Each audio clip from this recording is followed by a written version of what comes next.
Students, आज हम लोग बेसिक कॉन्सेप्ट यूनिट में एनसीईआरटी एक्सरसाइज के पार्ट नंबर 3 में हैं, जहां न्यूमेरिकल्स करेंगे और एक्सरसाइज को आगे बढ़ाएंगे। Now next question, determine the molecular formula of an oxide of iron in which the mass percent of iron and oxygen are 69.9 and 30.1 respectively। तो क्वेश्चन कह रहा है कि आयरन के ऑक्साइड का आणविक सूत्र ज्ञात कीजिए, यानी मॉलिक्यूलर फार्मूला ज्ञात कीजिए, जिसमें आयरन और ऑक्सीजन के द्रव्यमान आपको क्रमशः दिए हुए हैं 69.9% एंड 30.1%।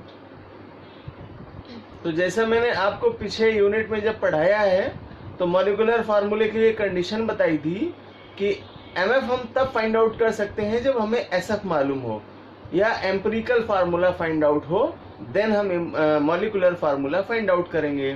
तो इस क्वेश्चन में पहले हमें मॉलिक्यूलर फार्मूला ज्ञात करने से पहले एम्पिरिकल फार्मूला निकालना होगा, यानी मूलानुपाती सूत्र ज्ञात करना होगा, और तब हम आणविक सूत्र का निर्धारण कर पाएंगे। तो इसके लिए हम एक टेबल ड्रॉ करेंगे और टेबल के आधार पर फाइनल फाइंड आउट करेंगे।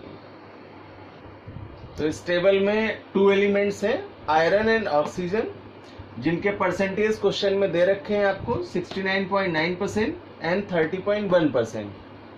Atomic weight of iron and oxygen is 56 and 16। Then percentage upon atomic weight, प्रतिशतता में परमाणु भार का भाग करेंगे, डिवाइड करेंगे, आंसर मिलेगा 1.248, और यहाँ 30.1 में 16 का डिवाइड करेंगे तो आंसर मिलेगा 1.881। देन लास्ट करेंगे सिंपल रेशियो से। तो मैंने आपको क्लियर कर रखा है कि सिंपल रेशियो जब हम निकालते हैं तो यहाँ आए हुए आंसर्स में से जो वैल्यू सबसे स्मॉलेस्ट होगी उसका डिवाइडेशन बाकी के वैल्यूज में करते हैं। देन यहाँ करेंगे, यहाँ देखा हमने 1.248 छोटा होगा 1.881 की तुलना में, तो इसी का डिवाइड कर लेंगे। 1.248 अपॉन 1.248 आंसर 1 मिलेगा, एंड 1.881 अपॉन 1.248 आंसर 1.5 मिलेगा। तो इस तरह से हमें यहाँ से ये सिंपल रेशियो फाइंड आउट हो जाता है। तो अब हम लोग रेशियो लिखेंगे इसका Fe और ऑक्सीजन का, तो मिला अकॉर्डिंग टू टेबल 1:1.5। यह इसको पूर्णांक में कन्वर्ट करेंगे तो मिलेगा 2:3, और इसके आधार पर हम इसका एम्पिरिकल फार्मूला फाइंड आउट करेंगे। तो फार्मूला मिलेगा Fe2O3। तो यहां से हमें इसका मूलानुपाती सूत्र पता चला। अब इसके आधार पर हम इसका आणविक सूत्र ज्ञात करेंगे। तो मॉलिक्यूलर फार्मूले के लिए फार्मूला यूज करेंगे MF = N into empirical formula, या इसी को लिख सकते हैं MF = एम्पिरिकल फार्मूले का होल टेकन M। तो यहां पर जो Fe2O3 मिला उसका 1 मोल है, यानी मोलों की संख्या N का वैल्यू कितना है 1। तो अब फार्मूला आया था हमारा, एम्पिरिकल फार्मूला आया था Fe2O3, और इसके होल टेकन में 1 रख लेंगे। तो इस तरह से हमारा मॉलिक्यूलर फार्मूला सेम आ जाएगा Fe2O3, और ये फाइनल आंसर होगा। मॉलिक्यूलर फार्मूला यानी आणविक सूत्र Fe2O3 होगा। नाउ नेक्स्ट क्वेश्चन कह रहा है आंकड़ों के आधार पर क्लोरीन का औसत द्रव्यमान ज्ञात कीजिए, अर्थात calculate the atomic mass average, औसत परमाणु द्रव्यमान कह रहा है of chlorine using the following data. और डेटा यानी जो आंकड़े हैं उनमें परसेंटेज दिया है Cl35 एटम के लिए और 37 के लिए। Natural abundance 75.77 and 24.23, and molar mass दिया 34.9689 एंड 36.9659। तो क्लोरीन का औसत एटॉमिक मास फाइंड आउट करने के लिए हम लोग कंडीशन यूज करेंगे natural abundance into molar mass of total chlorine. तो पहले आंकड़े से यानी 35 क्लोरीन के लिए 75.77 इंटू 34.9689 प्लस सेकेंड क्लोरीन के लिए 24.23 इंटू 36.9689 और अपॉन में नेचुरल एबंडेंस बोथ क्लोरीन्स के लिए। तो पहले के लिए है 75.77 और दूसरे के लिए है 24.23 और इसको कैलकुलेट करेंगे।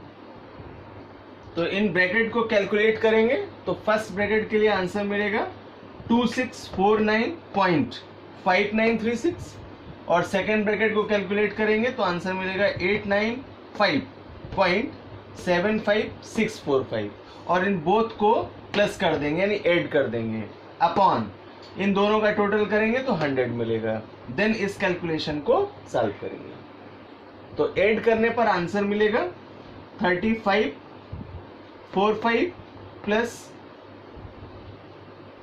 पॉइंट में इसको रिप्रेजेंट करेंगे तो मिलेगा 3545.3501 अपॉन 100 और अब जब इसको 100 से डिवाइड करेंगे तो आंसर मिलेगा 35.45। ये फाइनल इसका जो एवरेज होगा क्लोरीन के मॉस का वो पता चलेगा यहाँ से। Now next question, in 3 moles of ethane calculate the following, यानी एथेन के 3 मोल्स के लिए जो आंकड़े दिए हैं उनके आधार पर निम्न की गणना करना है। पहला, number of moles of carbon atom, यानी कार्बन परमाणु के मोलों की संख्या ज्ञात करनी है। दूसरा है number of moles of hydrogen atom, यानी हाइड्रोजन परमाणुओं के मोल्स की संख्या निकालनी है। और तीसरा है number of molecules of ethane, अर्थात एथेन्स में अणुओं की संख्या फाइंड आउट करनी।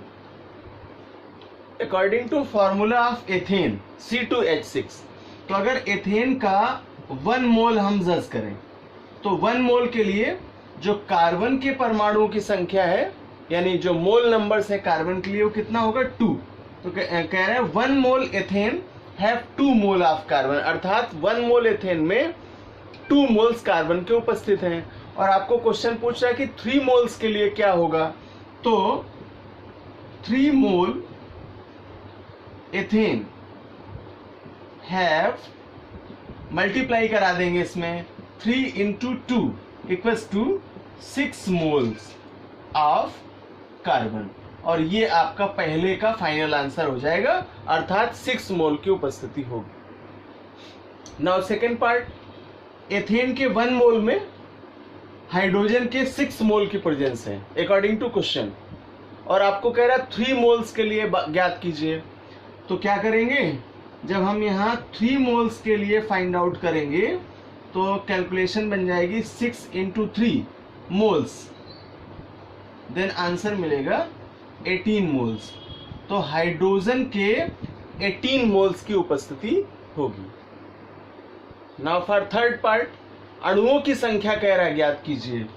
तो एथेन के 1 मोल्स में जो मॉलिक्यूल्स हैं वो एवोगैड्रो नंबर के इक्वल होंगे, तो उसका वैल्यू है 6.023 इंटू 10⁻23 मॉलिक्यूल्स ऑफ एथेन। तो आपको पूछ रहा है 3 मोल्स के लिए, देन 3 मोल्स के लिए कैलकुलेशन बनेगी 3 इंटू 6.023 इंटू 10⁻23 और इसका मल्टीप्लाई करा देंगे।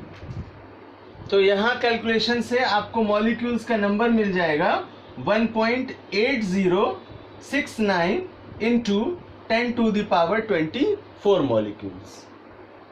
Next question, what is the concentration of sugar C12H22O11 in mole per liter if its 20 gram are dissolved in enough water to make a final volume up to the 2 liter।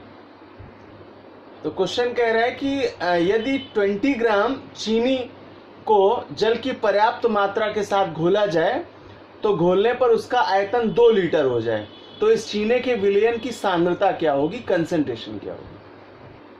तो इस question को solve करने में सबसे पहले हम sugar का molecular weight find out करेंगे। तो शुगर का मॉलिक्यूलर वेट, कार्बन के लिए 12 इंटू 12, हाइड्रोजन के लिए 1 इंटू 22 एंड ऑक्सीजन के लिए 11 इंटू 16। ब्रैकेट सॉल्व करेंगे तो 144 प्लस 22 प्लस 176, इन तीनों का टोटल करेंगे तो फाइनल आपको मॉलिक्यूलर वेट मिलेगा 342 ग्राम पर मोल। क्वेश्चन में आपको वैल्यूज दे रखे हैं। W दे रखा है शुगर के लिए 20 ग्राम, वॉल्यूम बताया है 2 लीटर और मॉलिक्यूलर वेट हम लोगों ने फाइंड आउट कर लिया है 342। Then mole number of sugar in 20 gram equals to 20 upon 342, यानी यहाँ क्या है W अपॉन M फार्मूले से इस वैल्यू को पुटअप किया। Then concentration in mole per litre equals to W upon M into V। तो W की जगह W का वैल्यू पुटअप करेंगे 20, M की जगह M का वैल्यू पुटअप करेंगे 342 और इंटू V कह रहा है 2 लीटर, तो वैल्यू पुटअप करेंगे 2 और इसको कैलकुलेट कर देंगे। आफ्टर कैलकुलेशन आंसर मिलेगा 0.029 मोल पर लीटर।